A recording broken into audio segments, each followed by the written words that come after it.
think this is a great opportunity to learn. And, if you think about 11 guys got their debut tonight, 5 of the guys who started are Olympic age eligible. So this is going to be a great learning experience for this group.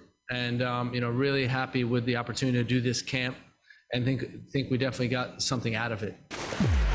Can you speak more about Esmir and Diego's talent and performance, about their skill sets and how they fit into the player pool?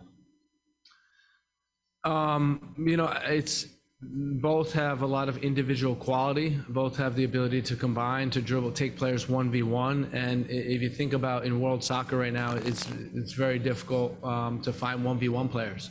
So it's nice when you see that type of quality. And what we do as coaches is encourage that. All week we've asked them to take players on and be aggressive, combining and getting in the penalty box. So, happy with their performance. Overall, when I'm looking at the stats, it's a performance that I think was good enough to get something out of the game. All right, there we have it, Herc. Never know who you're going to get a question from in a Greg Berhalter press conference. The big number, again, is 11. That's the number of players that made their first appearance for the senior team. It's a record, the most since 1988. So quite a bit of new faces on the field in San Antonio on Saturday. Herc, we heard Greg Berhalter talking there about what we learned. What do you think we learned Saturday at the end of Camp Cupcake? That Camp Cupcake, that January camp is unnecessary. The only reason you have it today, and Casey mentioned it last week when we did this, is because contractually you have to have it. There are certain games you have to have for the networks. There are certain games in the calendar year that you have to have. And of course you can't get the A guys, you can't get the A team, you can't get the European players if it's not a FIFA fixture date. So games like this will happen. It cheapens the crest. It cheapens what it means to play for the U.S. men's national team. Listen, we saw the stat. It's the second most since 1988 versus Guatemala, January 1988. I'm sure January camp was needed in 1988. There was a justification of having that camp in 1988. You can make the case here, Seb, and say, Olympic eligible players. It's more Olympic development. And you're going down that route, fine, fair. Then call it a U23 camp. When you say it's U.S. men's national team, I think it cheapens what it means to wear the crest. Now, that's not on these players. It's not on Greg Berhalter. This is a federation issue. These players, if you're a Diego Luna, this means something to you. If you're an Esmir, this means something to you. If you're any other player, this means something for you.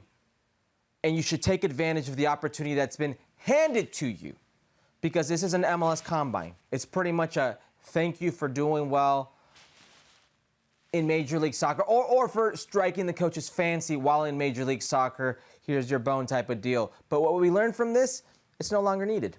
Yeah. So if you look at the U.S. roster, Herc, it was all MLS guys.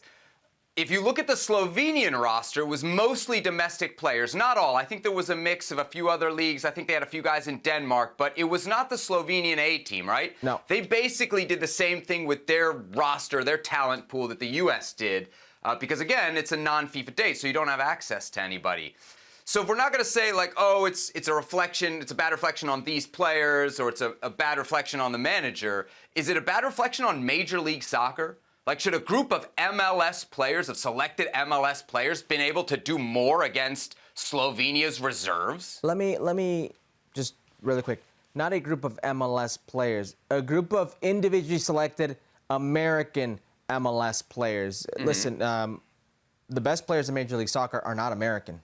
That's a reality. The stars in Major League Soccer are not American, the majority of them anyways.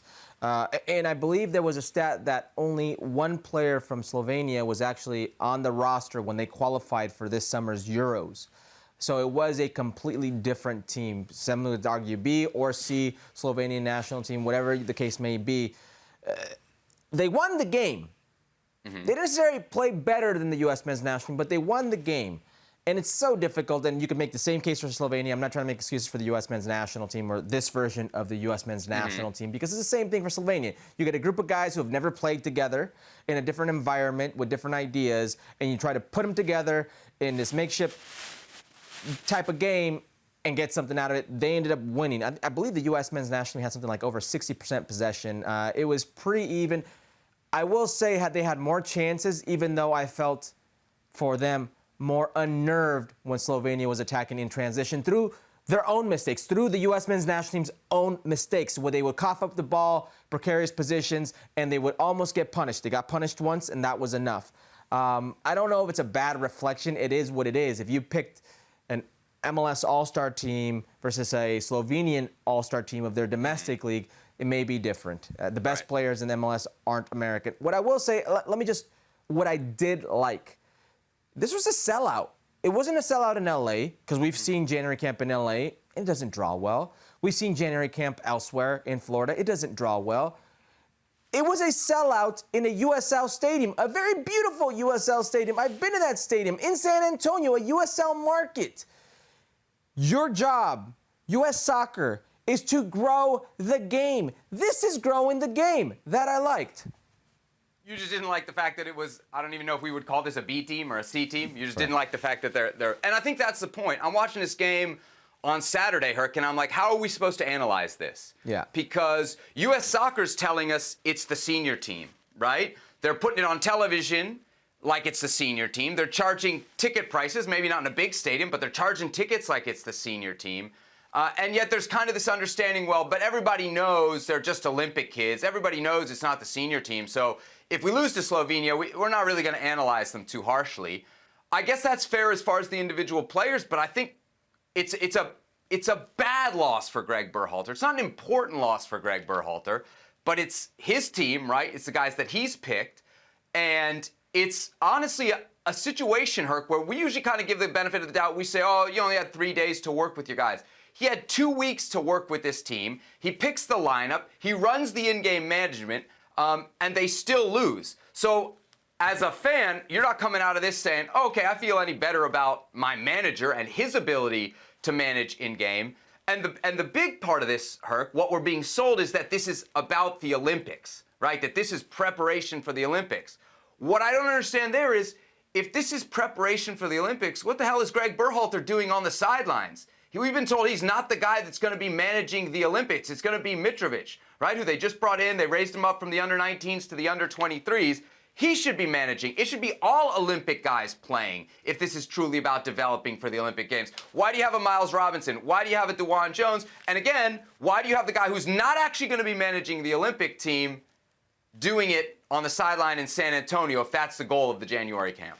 Because then you can't charge what you charge for this type of game. Because then you'd have to call it a U23 game. And if it's a U23 game, then HBO Max, then Telemundo or Peacock, it's not in the contract.